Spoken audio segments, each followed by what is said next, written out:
C'est un euphémisme de dire que dans la classe politique, côté opposition, les réactions sont très courroucées.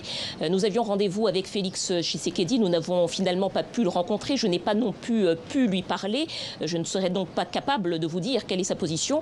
Pour ce qui est du candidat de la coalition Lamouka, Martin Fayulu, nous l'avons rencontré. Alors lui, vous savez, pendant des mois, il disait qu'il ne voulait pas d'élection avec cette machine à voter, qu'il avait rebaptisé la machine à tricher, avant de se raviser en expliquant que ce n'était qu'une imprimante. Et bien aujourd'hui, il demande des explications.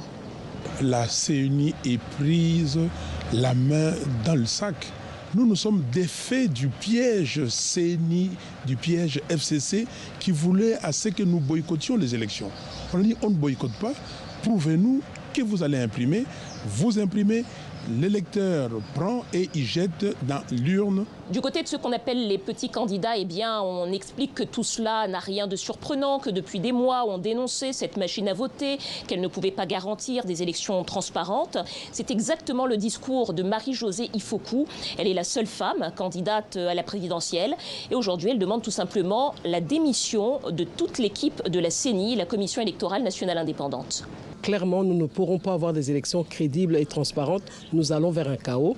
La CENI n'a qu'à déposer, qu'on puisse remettre la CENI entre les mains des gens qui sont neutres, comme les églises ou encore des ONG. Mais bref, la CENI doit absolument démissionner. Nous avons également rencontré le porte-parole de la majorité présidentielle, André Alain Atundou. Il n'avait pas encore vu les images de ce reportage cet après-midi, alors nous les lui avons fait découvrir.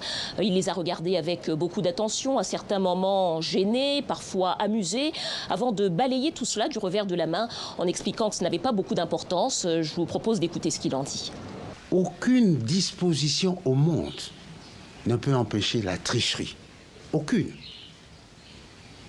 Ce qui peut empêcher la tricherie, c'est deux choses.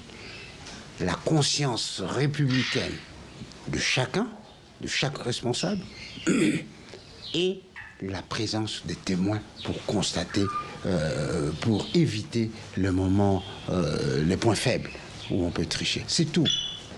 Ce soir, les critiques contre la machine à voter et contre la CENI sont extrêmement virulentes et la plupart des candidats et des partis politiques attendent une explication de Corneille Nangaa, le président de la CENI.